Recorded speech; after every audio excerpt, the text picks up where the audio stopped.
In this video, we're gonna go shot by shot, and I'm gonna break down one of my videos that has a story, and we're gonna see exactly how I go from script, which is completely written out, to the full story and how I actually cut it together to tell that story. Now, this is the second video in a series I'm doing where I break down my scripts and videos, and I think there's so much to learn when you can see a script and how the research was crafted into a story written on a piece of paper, and what that actually turns into when you go out and shoot, and some of the different things that come up when you're out shooting. So the video that we're going through is all about a giant rock out in the desert.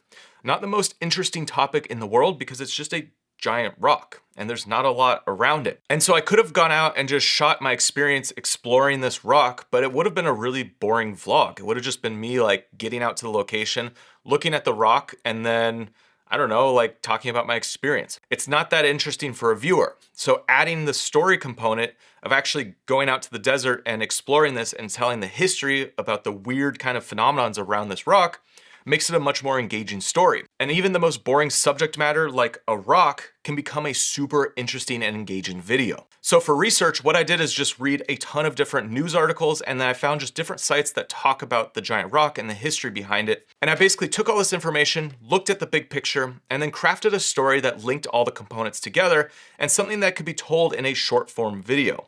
Now, for this video, I just used my notes app to write out the script. And my scripting isn't super complicated. I created some different paragraphs and maybe some key things that I want to film when I'm there, and that's it. Moving forward on future projects, I'm definitely going to add more to this, but you don't really need much of a script to get started and to start working on your stories to craft these kind of videos. All right, so let's dig into the story. So here's how I started it. The desert never ceases to amaze me. You look around here and there's nothing but, well, rocks. And in particular, this giant rock, which is the focal point for Native American communities, UFO conspiracies, and underneath it, it was actually the home to an eccentric man who apparently blew himself up, and afterwards was taken over by another man who died before finishing his anti-gravity time travel rejuvenation machine. We have a lot to unpack in this video. That was a pretty wordy intro, so when I was out filming, I did it a few different times, and this is what I ended up with. The desert never ceases to amaze me. I mean, when you look around, it's just a whole bunch of rocks. But when we turn this way, there's what's known as the giant rock. And this rock has been the focal point for Native American communities and UFO enthusiasts. And there was a man who actually lived underneath this rock and he blew himself up. Now, this is kind of a crazy story and we have a lot to unpack, but it's all centered around this one big boulder. So next in my script, I actually wrote some notes of how I want this intro to go because I was figuring I was gonna be on camera explaining the rock standing in front of it, but then I needed some different things to move us into the story. So what I have is driving shots, parking at the rock, and walking around. Just some quick notes for me to think about when I get out there to actually film. And so here's the little sequence I made out of those notes.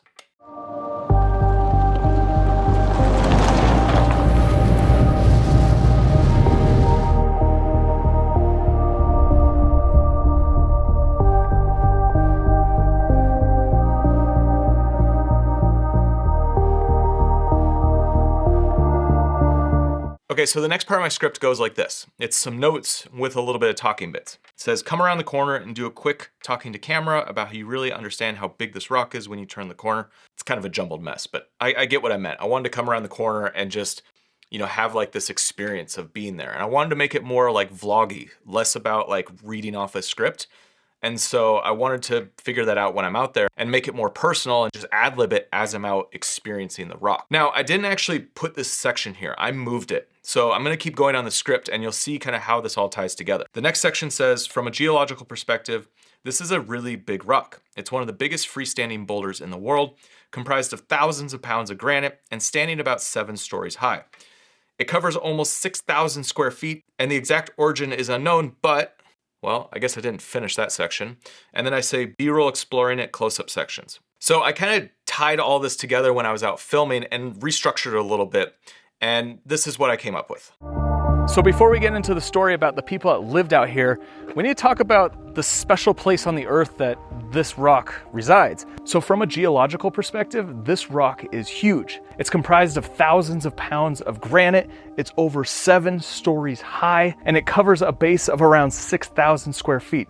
And when you're standing next to it, you could just feel its presence. It's so big and so tall, and it just towers over anything else in the area. And this section is just to give you some backstory, some facts about this rock before we get into the strange history around it. So about a minute 20 into this video, we've already set up what this story is about and given you the history, and now let's get into the actual story. And so when you're crafting your videos, you want to make sure that you set up your story on the front end, give some backstory, and get right into the main meat of the video.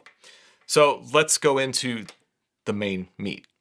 The man at the center of the story is George Van Tassel, but the story doesn't start with him. This location is out near the town of Landers and is down a road from Joshua Tree National Park. There is said to be a vortex point here. A vortex is believed to be a special spot on the earth where energy is amplified. The weird thing is, whether you believe this or you think it's all woo-woo, these vortex locations are located where there are sacred sites like the Great Pyramids in Egypt, Machu Picchu in Peru, Stonehenge in Britain, and the Uluru Rock in Australia. Kind of a weird coincidence. So that section doesn't flow that well.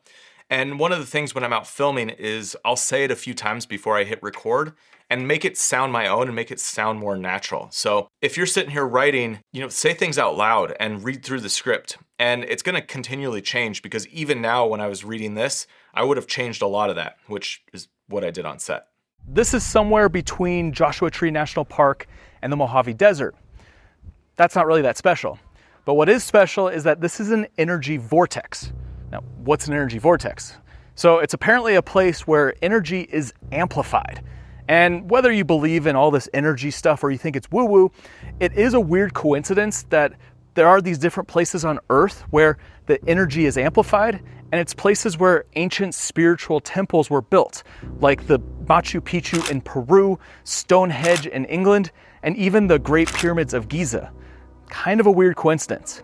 But the giant rock is apparently at one of these energy vortexes. So you can see how I dropped some of the information from that initial paragraph and made it just sound much more natural. And how I do that is basically doing the take a few times and realizing that it's not coming off the way I want it. And so I'll re-script things or restructure it when I'm out there actually filming. Now, sometimes I'll write down new notes and rewrite it, but other times I'll just do it in my head and then re-record it a different way when I'm out there filming. Okay, so the next section goes like this. Before the 20th century, Native American communities would use this location as a spiritual site and a meeting place because it's the largest single object in the area. It's called the Great Stone and symbolized the Great Spirit. Before the 20th century, Native American communities would use this as a meeting place, and it was called the Great Stone, which represented the Great Spirit. And it makes sense. It's the largest freestanding object in the area. And that's probably what also drove Frank Kritzer here to use this as a place for his home. So I added a sentence at the end, which is going to get us into the story about Frank Kritzer. So here's the next section. In the 30s, a prospector named Frank Kritzer built a home underneath the rock using dynamite. He engineered a rainwater system and a tunnel for ventilation. It became a cozy little apartment and was said to never get hotter than 80 degrees, which out here is perfect for those summer days when it gets well into the hundreds. And then my notes for myself was explore the whole lights. So I didn't know what to expect when I was actually going to be out there exploring. So I brought along some little light panels if I could actually get deep into this.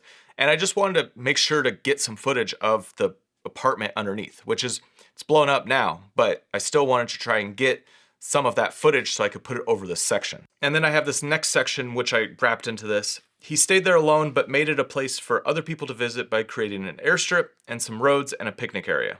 Kritzer built an apartment underneath the rock, and he used dynamite to blow it out. He had a ventilation shaft for air, he had a rainwater collection system, really engineered it nicely to be able to live underneath a boulder. Now, the unique thing about being in this location is that because of the granite, it never got super hot. So in the desert out here, it gets well into the hundreds, and in his apartment underneath the rock, it only got as high as 80 degrees. Now, Kritzer was a loner. He didn't live with anyone, but he did set it up so that people could visit him. There was an airstrip, he built a whole series of roads, And he even had like a little picnic area outside so people could come and visit. This is his apartment down here, or what's left of it. There's really not much down here. It's kind of just a hole. So I added a little bit of vlogging elements where I was exploring the hole, and I just restructured this whole section when I was out filming. So I said it a few times, restructured it in my head, and rewrote the script. And so a lot of times when I'm going from script to video, I'm trying to make it more engaging by making it a little bit more personal, rather than just reading off a script all the time. So here's the next section. Kitzer became under FBI investigation shortly after the US entry into World War II. He installed a shortwave radio antenna on the nearby hillside, and authorities came to talk to Kitzer about suspicions of being a German spy. During this confrontation, he died somewhat mysterious in an explosion under the rock. This is where George Van Tassel comes into the picture. He was an acquaintance of Kitzer's, and George had visited the giant rock on multiple occasions. He felt something strange out there and received a permit from the Bureau of Land Management to operate the airport in 1945. And so here's this section. Kitzer eventually became under an investigation by the FBI around the time that the US entered into World War II.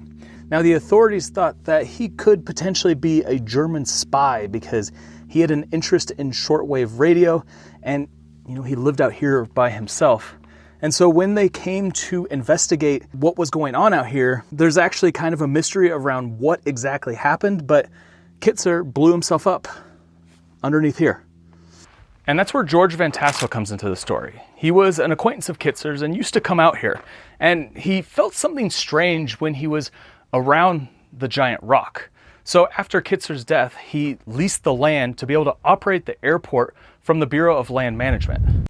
Now the next section goes like this. In the early 50s, he held meditation sessions on Friday nights and claimed to have received thought transference, which is telepathic communications from extraterrestrials on Venus. Now in the 50s, he started holding meditation sessions in what was once Kitzer's apartment, and he claimed to have received thought transference, which was basically telepathic communications from an alien race on Venus. So the next section goes like this. He learned from these beings that the body is an electrical device and aging was caused by a loss of power. This is what sparked George's mission to build a machine that can rejuvenate and recharge the human body by collecting 50,000 volts of static electricity in the air. This device was called the Integratron. The Integratron is a building in Landers and not far from the giant rock, and a place that me and you can visit today. He learned from these beings that our bodies are made of energy, kind of like a giant battery.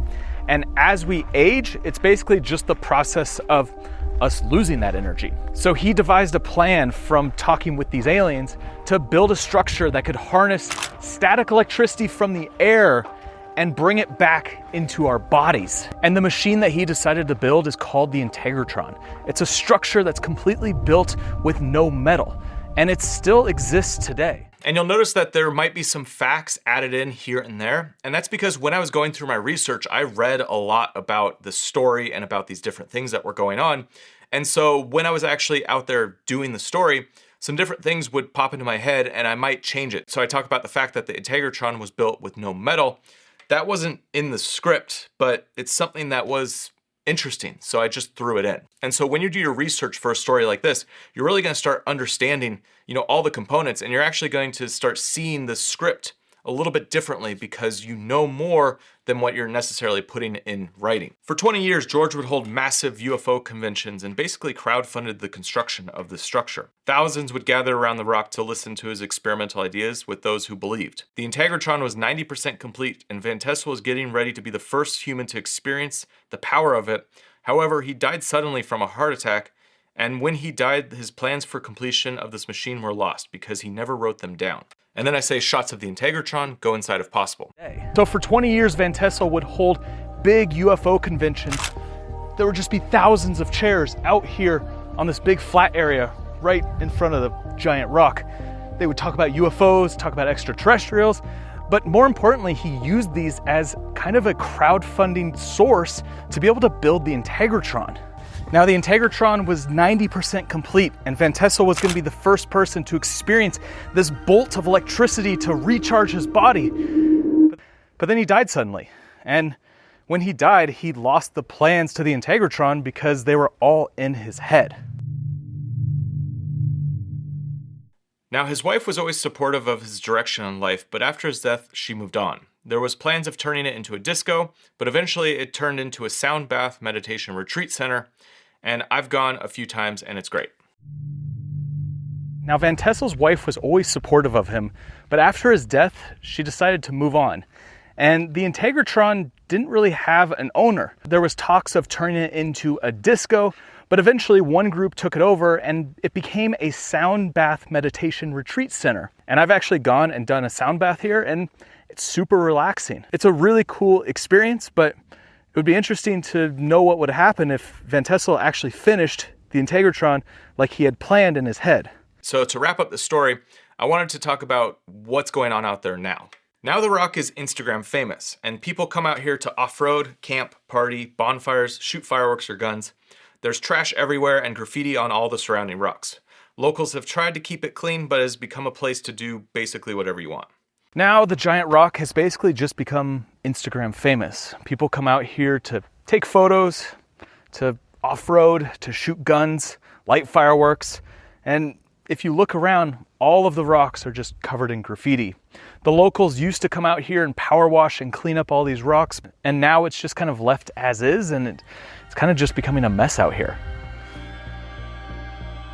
So I had this next section written down, which says, more recently a big chunk of the rock fell off, and some think it's because of dynamite or bonfires. Others believe it's an ancient prophecy coming true. It's also been said to be from earthquakes or military activity in a nearby Marine base. Now I shot that, but I didn't actually use it in the edit because I felt like my ending was dragging on too long. So I wanted to chop off the ending and really get into my takeaway.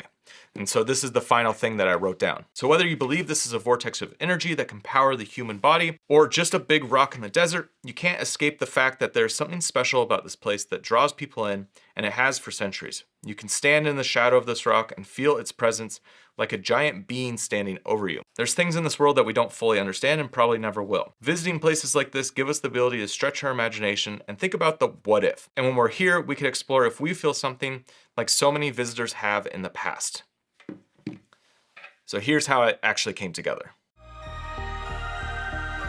So whether you believe in this idea of the energy vortexes or you think this is just a rock in the middle of the desert, you can't deny the fact that this is a place that draws people in. When you stand in the shadow, you can just feel the presence of a big being standing over you. Visiting places like this allow us to stretch our imagination and think about the what if. And we also get an opportunity to stand next to the giant rock and see if we actually feel something too. Now next, if you want to see how I shot this video and what choices I made to capture this footage, check out this video right here. And I'll see you on the next one.